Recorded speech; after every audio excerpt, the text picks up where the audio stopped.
Estamos aqui hoje para um programa piloto super especial, algo que eu já tinha em mente para trazer para você.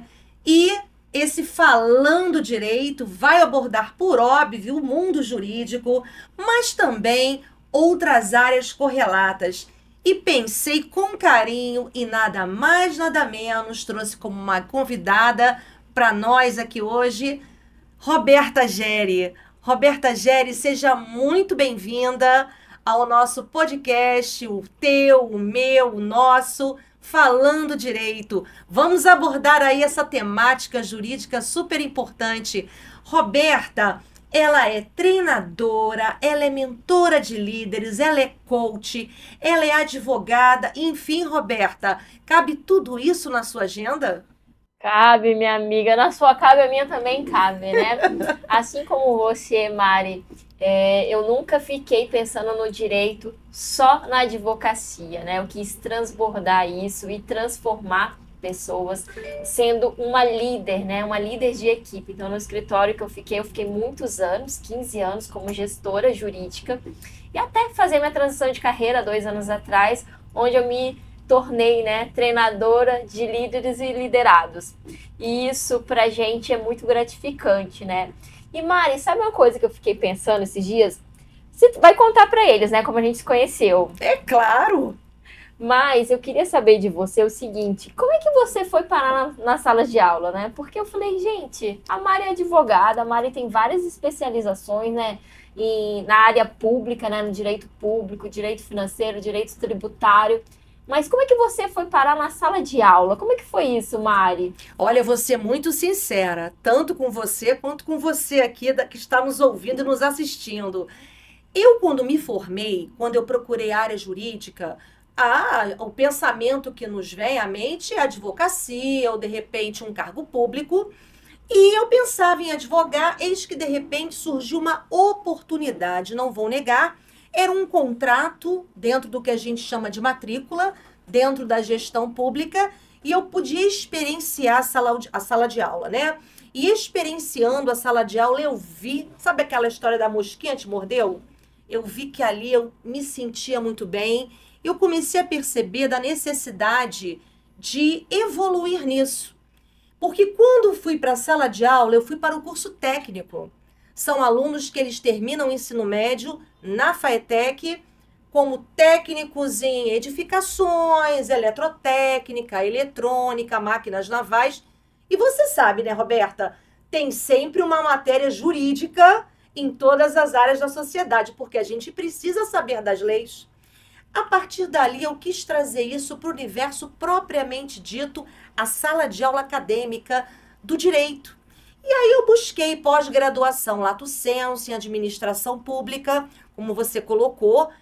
A formação, eu acabei me especializando dentro do direito público, inicialmente trabalhando mais com administrativo, que me levou, pelas razões lógicas de correlação, ao direito constitucional. Então, administrativo e constitucional, bem como financeiro e tributário, eu já leciono há 22 anos, ininterruptos. E aí, fui levada ao mestrado. Após graduação lato, fiz o mestrado em regulação e concorrência. E eu pensei assim, Mariana, o doutoramento, né? Fazer o doutorado. Vou fazer na área jurídica? Até poderia, seria muito bem-vindo. Mas estando na sala de aula e querendo levar conhecimento para mais pessoas, porque lá, na verdade, fazemos grandes trocas. Eu não só levo, eu recebo muito conhecimento dos meus alunos. E eu pensei em fazer o doutoramento em educação. E hoje eu sou aluna, com muito orgulho, digo que sou aluna. Eu faço doutorado em educação. Poxa, que história incrível, né? Eu sempre falo, a gente desenvolve essa competência, né, do aprendizado contínuo. Você está há 22 anos, né, dando aulas, e você ainda está na FATEC, né? Você ainda é eu tenho matrícula com muito orgulho. Há 22 anos, né? É incrível poder transbordar todo esse conhecimento. Se a gente tivesse desde criança, né, um pouco das noções mesmo do direito, do financeiro, nós seríamos adultos muito mais bem preparados, né, para o mercado de trabalho. Então, às vezes as pessoas veem o direito como um bicho de 7 cabeças. Aí você, quando consegue passar o teu conhecimento para esses alunos que não são da área, não estão na graduação de Direito, é porque você consegue facilitar esses seus conhecimentos para que pessoas leigas, né, possam ter um pouco dessa noção. Como é que é você na sala de aula? Como é que você pensa em passar o direito? Como é que você faz isso, Roberta, Mari? você tocou num ponto-chave.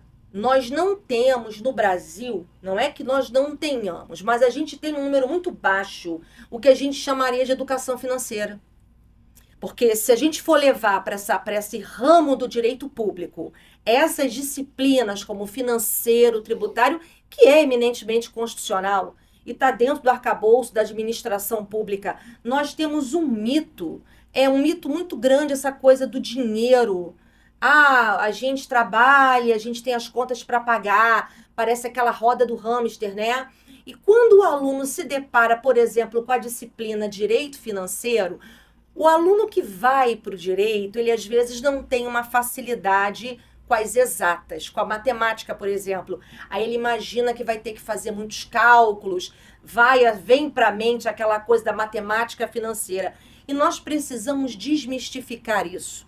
Como você bem pontuou, e eu faço parte desse nicho também, a gente não pode ficar mesmo sempre naquele nosso quadrado, como assim, cada um no seu quadrado. Então, a sua especialidade é essa, fale só disso. Não. Como advogadas, com a formação jurídica, nós podemos puxar também outras áreas que virão somar.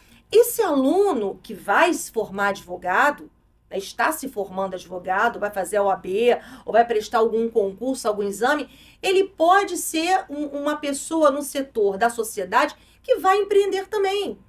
Uma pessoa que vai saber mais falar do dinheiro trabalhando para ele, outras maneiras de se relacionar. Nós temos muitas crenças limitantes e poder levar isso para o aluno, para as pessoas já formadas também, para aqueles que estudam direito, pessoas que estão curiosas pelo direito, é muito bom. Não, com certeza. E dinheiro, né, está dentro das 12 áreas da vida, né, que são as finanças. A gente precisa ter um equilíbrio, né? O dinheiro é importante, a gente cresce sim com várias crenças limitantes que são crenças passadas de pai para filho, né? Às vezes você não vivenciou aquilo, mas você cresce ouvindo aquilo. Ah, o dinheiro é sujo, tira a mão daí. Com certeza. Quem ganha dinheiro deve fazer coisa errada. E não é isso, né? Quando você ganha dinheiro, quando você sabe administrar o seu dinheiro, você consegue ajudar mais pessoas, né? E dinheiro é muito bom, te proporciona ter as melhores coisas, ir para as melhores viagens, ter o melhor carro, a melhor casa, a melhor escola para o seu filho. Então, isso é muito legal. E você poder, de forma didática, passar isso para o seu aluno, eu acho incrível. Eu, né, sem denunciar a idade, não tive direito financeiro na faculdade. O direito financeiro, ele entrou quando na grade curricular do direito em si, né? Quando é que ele entrou? Porque ele é eletivo? Como é que funciona isso? Vamos lá, Roberta. Há 22 anos eu leciono direito financeiro. Entretanto, é fato, ele não é da grade regular em todas as instituições de ensino. Algumas trabalham com ele em separado, como disciplina dentro da grade, outras trabalham como módulo, como extensão, e outras não trabalham. O fato é o seguinte, até a década de 70, mais ou menos, o direito financeiro ele não era independente. E nós costumamos dizer que uma área do direito, uma disciplina, ela é independente quando ela tem seus próprios princípios. E aí lançava-se mão dos princípios do direito tributário, dos princípios constitucionais da área, princípios outros do direito público. E ele passou a ter os seus próprios princípios, que são os seus pilares. Entretanto, mesmo sendo independente, é o que eu falo muito para eles, né? Para aqueles que preparam, a correlação com o tributário, com o administrativo e com o constitucional é muito grande. Por quê? Porque, na verdade, você pensa em universo de trabalho. Esse direito financeiro ele é trabalhado dentro de uma tesouraria, na ideia de tesouraria do Estado. Então, a gente fala em fazenda, né? Essa fazenda que vai trabalhar a parte financeira. Então, é um universo financista. A ciência das finanças ela é muito vasta, Tem o viés contábil, o viés econômico e tem o viés jurídico. E hoje, cada vez mais, Roberta, as pessoas estão procurando pelo conhecimento legal, saber mais sobre seus direitos e seus deveres também. Então, a parte jurídica vai trabalhar essa autorização legal na formação da norma tributária, da formação da norma financeira para que se implemente em níveis de receita, despesa. Então, falando de orçamento público, a sua execução, a sua implementação, como bem os seus controles. Por exemplo, um controle externo pelo Tribunal de Contas. Então, é muito importante o cidadão, ainda que ele não seja o estudante de direito, que vai buscar naturalmente a disciplina, bem como as outras que citei, ele tem essas noções, porque o dinheiro é público, a coisa é pública. Então, quando você fala em direito financeiro, você recortou uma parte do direito tributário para conversar, que são as receitas. E um dos tipos de receitas são as derivadas, as tributárias. Então, nós pagamos tributos, precisamos conhecer, né, falar deles também. Sim, e nós temos, né, o segundo maior sistema tributário do mundo. Eu falo que é o manicômio tributário, porque nós temos, né, só perdemos para a Turquia. Então, quando você fala para o investidor de fora vir investir no Brasil, ele não entende o nosso sistema tributário. São mais de 37 normas modificadas todos os dias. É uma loucura. E isso faz com que 95% das empresas brasileiras paguem mais impostos que deveriam. Então, a gente tem um oceano azul, tanto para os empresários, né, recuperarem o que eles pagaram maior nos últimos 5 anos, né, porque a gente tem a prescrição. Temos. Como também o oceano azul para esses CFOs, diretores financeiros, a sociedade como um todo, está sim, né, adquirindo esse conhecimento para poder lidar melhor até com o ambiente de trabalho, né, corporativo, financeiro, onde se tem que tomar decisões, saber mais sobre os impostos existentes, estar cumprindo com todas as normas, né? Não só o cidadão, né, que a gente quer que o Estado entregue para a gente uma melhor condição, né, de vida, Sim. Infraestrutura, que entra toda essa parte que você falou, né, o orçamento, enfim, dessa questão financeira. Mas também as empresas, com esse foco de pessoas que precisam ter esse conhecimento. O curso que você pensa lançar, Mari, ele vem voltado para que tipo de público? Bom, nesse primeiro momento, a ideia dos cursos, né? O primeiro curso, ele é voltado para o direito financeiro, mas aí existe uma abertura. Ele não está fechado, por exemplo, como preparatório da OAB, até porque agora a ordem também está exigindo, né, o direito financeiro.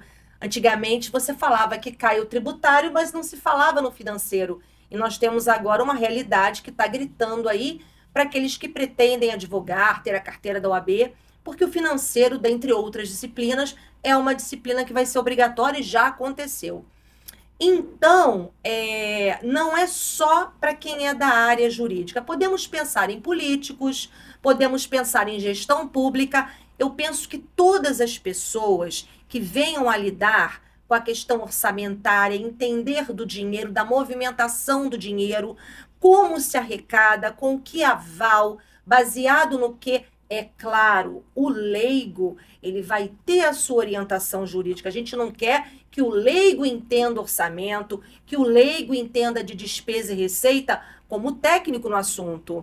Mas é muito importante você... É uma frase que eu coloco, eu já dei entrevistas em podcasts e coloco sempre essa frase, que eu quero ser ponte. E é uma frase genuína. Eu verdadeiramente quero levar para mais pessoas esses conhecimentos. Claro, dentro de uma técnica para aqueles que estão buscando o conhecimento, seja pela primeira vez ou um aprimoramento, uma lembrança do que já viu há algum tempo, porque isso é importante também, mas também para que isso vá sendo o quê? Pulverizado, para que a sociedade vá se impregnando positivamente desses conceitos e a gente comece a falar do dinheiro de uma outra maneira e de conhecimento jurídico também. Exatamente, né? Desmistificando isso, né? Você falou assim, você não vai trazer algo complexo, né? Você vai trazer algo, um facilitador, você vai ser uma ponte. Então, todos nós convivemos, né, com receitas, né? E convivemos também com o passivo, né? Com despesas. Então, esses fundamentos são básicos. Com certeza. Né? Para as pessoas que são seletistas, que recebem aquele salário, que têm as contas para pagar. Então, a gente tem a receita, que é o salário, e a gente tem a despesa. E os mesmos fundamentos são do direito público, né? Do direito financeiro. Então, são aspectos fáceis de entender, que a gente consegue estar aplicando no nosso dia a dia. Eu fico muito lisonjeada de estar aqui com você, porque você Imagine, é uma pessoa eu que estou. que transborda, né, muito conhecimento, assim.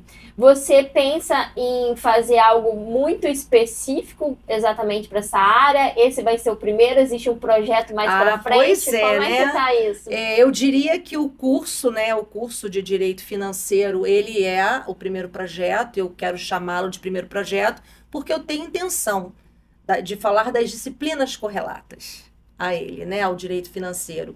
Bem como o que nós estamos fazendo aqui também, é um projeto que eu tenho muito carinho, é um projeto piloto, e como primeira entrevista, estar com você, o privilégio é meu, de trazer uma pessoa do seu quilate, do seu conhecimento, do saber dentro daquilo que você se propõe, porque você é desse grupo que pensa que não dá para ficar mais cada um no seu quadrado.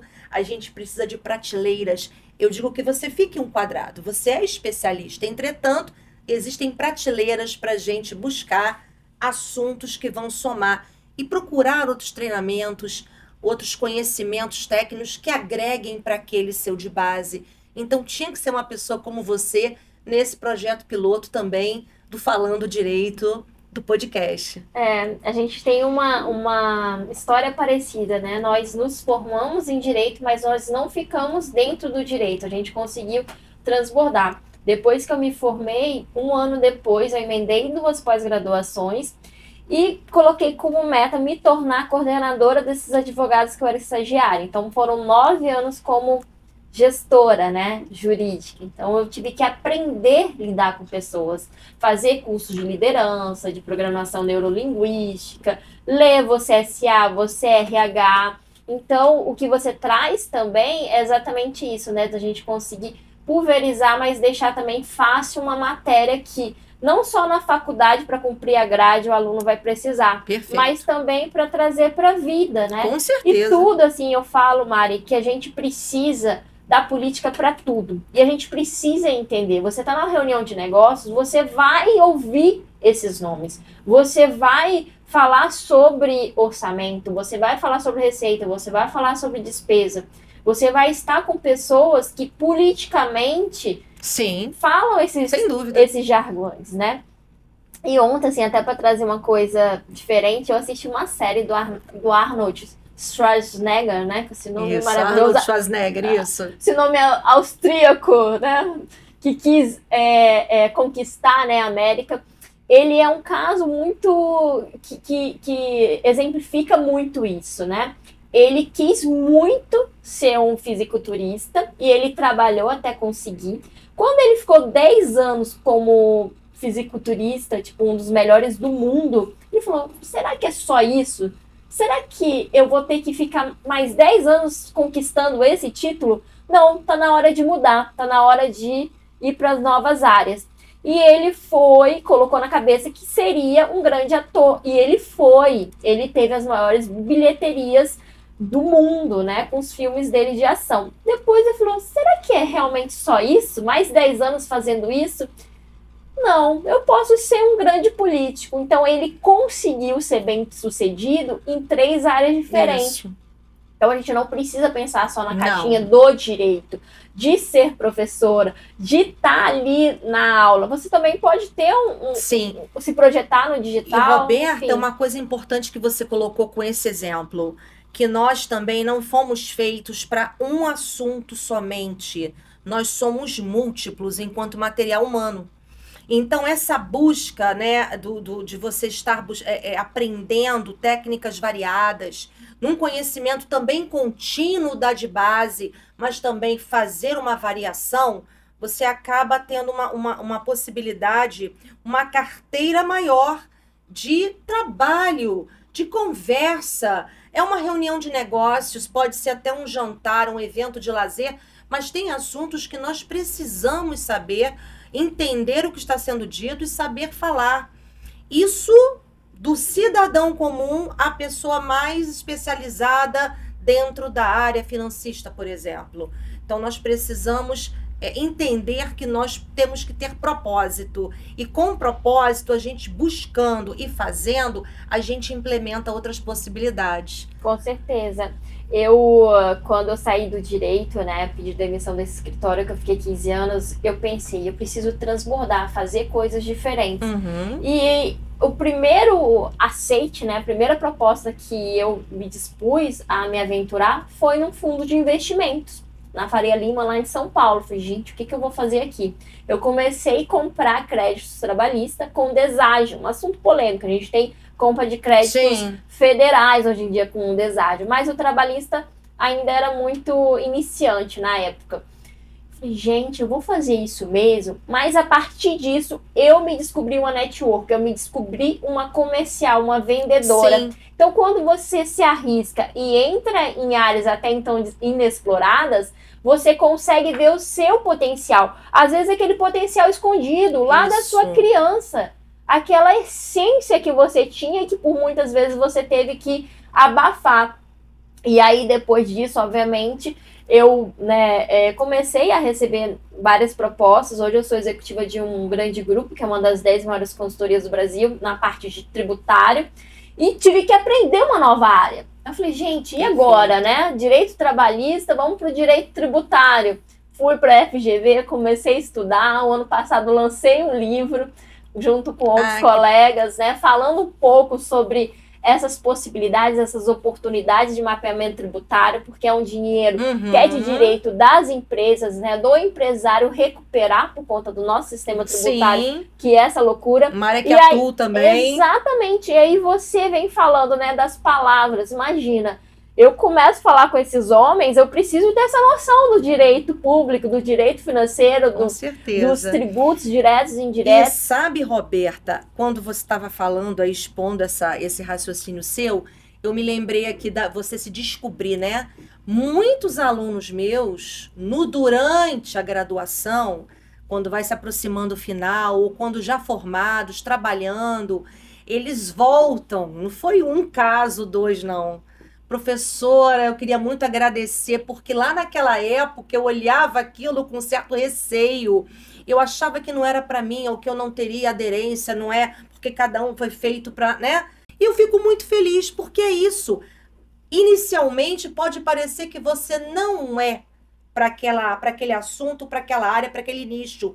Mas às vezes fazendo, você se descobre. Com certeza, você na verdade, no teu aluno, tu planta uma semente, né? Isso, se ele vai, né? Uma semente ali, e como é tão correlato o dinheiro, tanto individual como o dinheiro público, o dinheiro privado, são áreas tão correlatas que tudo que você fizer a partir dali, você vai lembrar. Você vai saber que você está comprando hoje uma água, parte daquela água ali tem impostos que vão para a área pública e vão retornar para você de alguma forma, né? Porque você sabe, né, qual é a história tem que ter a contraprestação, né? Claro.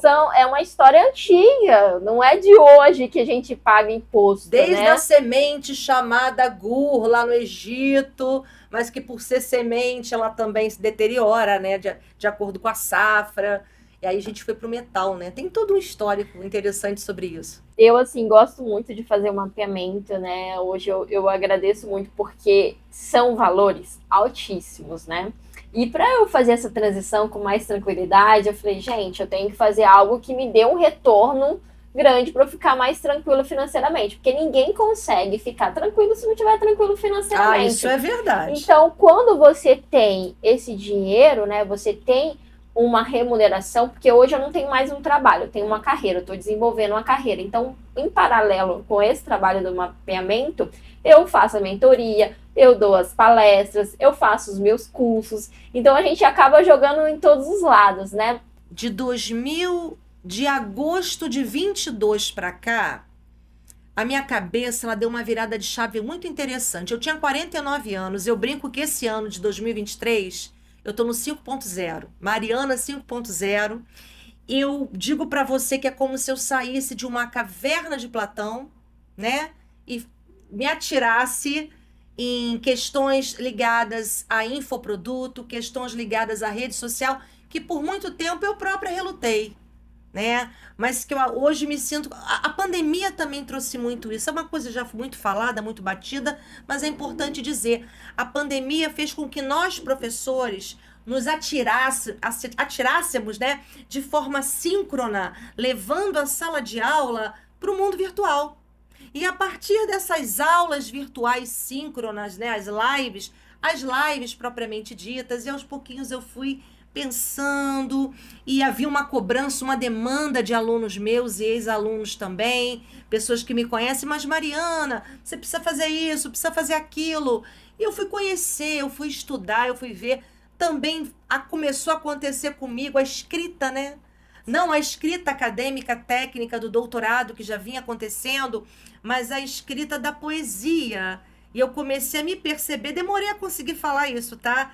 Eu sou escritora, hoje eu falo com mais tranquilidade, mas também começou uma escrita sistêmica ali, sistemática na minha vida, que eu me descobri, a poesia também está muito presente, algumas publicações aí, já são umas 12, se eu não me engano, isso de agosto para cá, algumas premiações, então eu estou muito contente, eu já penso que eu estou vivendo muita novidade ao mesmo tempo, e daqui para frente, esses projetos ligados ao infoproduto são uma tendência, a gente mantém o presencial, a gente mantém as relações presenciais, mas não é um caminho sem volta, penso eu, e um sem volta positivo, fazer disso algo saudável, né, e positivo.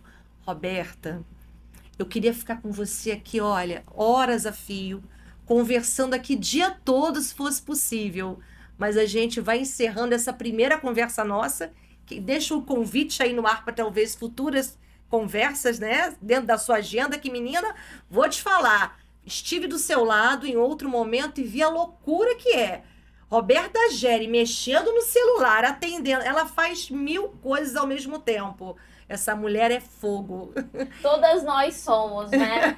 Pegando o gancho da questão que você falou da pandemia, né? Minha mãe também é professora, né? Todos vocês, professores, tiveram que sair da zona de conforto, Sim. né? Nós, brasileiros, nós, do mundo inteiro, saímos da nossa zona de conforto. A pandemia trouxe uma questão tecnológica, antecipou, né? Todo um viés tecnológico e a gente começou a ter que ir para o online, Sim. né? E vocês, professores, eu acho que foi o maior Nossa. desafio, porque vocês tiveram que aprender A ferramenta, né, para usar, né? Então, assim, eu também tive que aprender muita coisa na pandemia. A pandemia, sim, trouxe esse aspecto, essa reflexão do que eu estou fazendo aqui, como é que eu posso transformar pessoas, qual é o meu propósito, por que eu estou nessa vida, né? Como é que eu posso ajudar o outro? Eu acho que deve ter passado também isso. Com certeza. Para você, né? Tipo, o que eu posso fazer para transbordar? E o negócio digital, né? O curso digital é para isso, né? Para você transbordar o que você sabe, o teu conhecimento, porque nenhum conhecimento guardado tem valor, né? Não acredito se você não nisso transbordar, também. se você não transformar. Imagina, né? A Mariana faz o mestrado, a Mariana tem toda a pós-graduação, mas não ensina, não transborda, não passa isso para os alunos, né? Então, é muito uma missão de vida, né? É a história da ponte, né, Roberta? De poder atingir mais pessoas. Eu acho que a questão de usar o virtual, ter trabalhado com o virtual, você percebeu a possibilidade de estar em vários lugares ao mesmo tempo. Isso é muito importante para muita gente hoje em dia. Então, propósito, né? Atingir pessoas, ser ponte. Eu já usei eu uso muito essa visão metafórica da teia da aranha. Aquela tessitura, para mim, é maravilhosa. Já falei isso várias vezes e repito sem problema. Então, é a grande rede, né? Quando você fala em network, essa teia da aranha, ela vai aumentando, ela vai ficando maior e ela é muito bem feita, muito bem amarrada, muito bem alinhavada. Você consegue atingir, né? Exatamente. Roberta, eu sei que seu tempo também é assim. Exíguo, sua agenda é uma loucura. Eu quero agradecer demais, dá a mãozinha aqui, agradecer demais sua presença aqui, mentora, coach, transição de carreiras, líder, advogada. Te agradeço demais a presença aqui hoje. E é isso. Assim como Roberta Gere esteve aqui conosco hoje, teremos outros episódios, traremos pessoas que poderão somar demais com as nossas conversas aqui no Falando Direito. Vem com a Marum.